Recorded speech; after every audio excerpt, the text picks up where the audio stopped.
abantu bonke. Amen. Hallelujah. Ngibonga igama lenkosi bangcwele. Mnye kuba mnye uThixo. Mnye nomlamli phakathi koThixo nabantu umuntu uYesu Kristu. Ithi phaya ke kuYoshua ithi ke moyikeni ke ngoko kuYehova nimkhonze ngokugqibeleleyo nangenyaniso. Amen. Inkosi yozibeke ibe nani, inkosi yozibeke inisikelele. Lapho ke bazalwane elendawo esifunde kuyo lapha uThixo uzibonakalisa ubunganga bakhe. Malibongwe igama lenkosi. Phaya ekuqaleni encwadi endala apho sifunde khona kuYoshua ithi phaya ekuqaleni isihloko phaya sithi ukufa kukaYoshua nokuhlanjululwa kwetempile.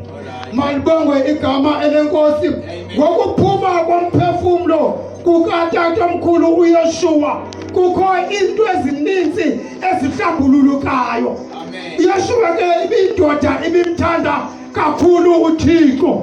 Izinto zonke ibizenza ibingazenzi ingakhange ibe kanti ziyimtsikelo evela kuThixo. Futhi ebemkholwa ke ngakhulu uThixo. Ngaloo maxesha ke babekhonza ke uThixo owenyaniso obonakalayo. Hallelujah. Yakhumbula ke kwinkonzo egqithileyo sasike sayicacisa ke ngalamvuselelo yayikhona apha emini. Hallelujah. Yokhonza oThixo abadala abebebona amathole egolide ityeya.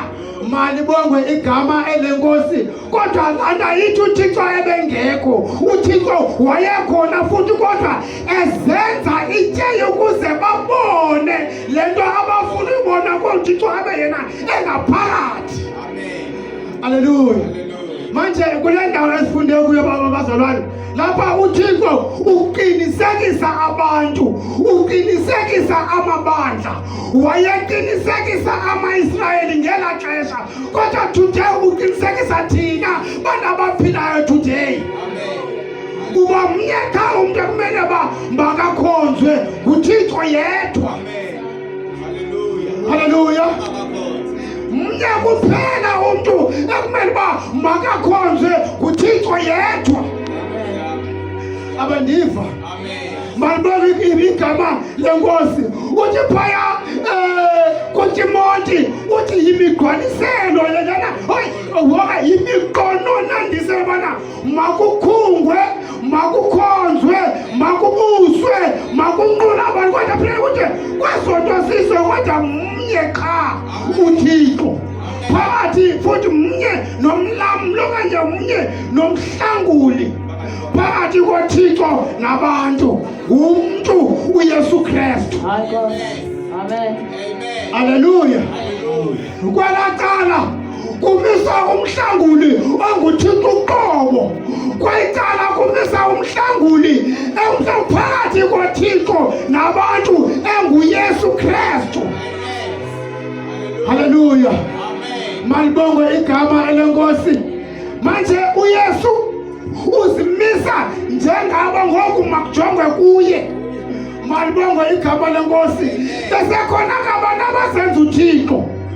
Namhlanje siyabhideka emabandleni okanye ezitente okanye apho ke kungenwa khona kwimizi ngemizi. Hallelujah. Kunemizi ukuthi inoba ngabana i-worship team mfundisi wami ibimile futhi uThixo eyisebenzisa umoya kaThixo undiza ebandleni. Hallelujah. Now kuthiwa now yithi hayi imani nonke ngoku kuzofika ingadlangahla, kuzofika umfundisi, kuzofika ubishop. Funeka umoya kaThixo udedele ubishop wenyama. Hallelujah. Kuthiwa imani thulani ngoku yenzani ikalofona because kuzongena uthatha umcoyini. Hallelujah. Uzangena esenyameni yena. Manje kodwa beku-operate umoya oyingcwele ebandleni ngaphakathi. because abakhonzi uThixo omnye, bakhonza ubishop, bakhonza uThixo abafuna ubabona ngenyama. Kodwa nje ukuthi mnye umlamli, mnye umnqunamisi, umhlanganisi phakathi koThixo nabantu. Cha nguYesu Kristu. Hallelujah. Ayibonge Nkosi, mayibonge ivangeli, makabonge uYesu wenqobo. Uvalwe inkonzo because ngoku uthi upriesti mayivalwe, kodwa umoya kaThixo uya-operate ebandleni.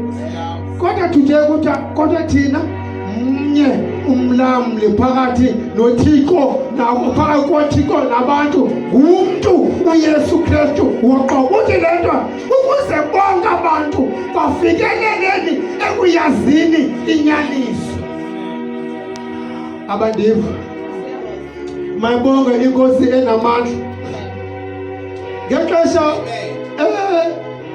kufika imessage, haleluya, kuMoses, mayibonge igama lenkosi, ehleli ehlathini eselusa impahla kakumkani uYitro. Malibonge igama lenkosi, ekhobokile, esolusa, engajongelanga ntweni, ejongele phansi, ngoba uMalusi ngumntu ojongele phansi.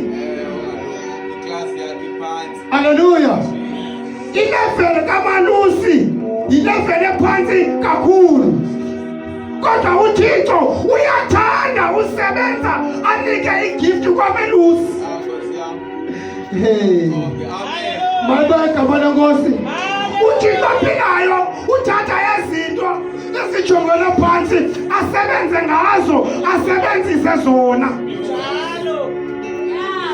Haleluya. Lona ithi ungahlupheki mabantu bejongela phansi. Nawantu bona kodwa mna ikhona into uThixo andibekele yona. Khangela uDavide walandwa weza ebukhosini ebesolusa impahla engajongelanga ntweni. Nangexesha kufika isijori, kufika uHeli kuba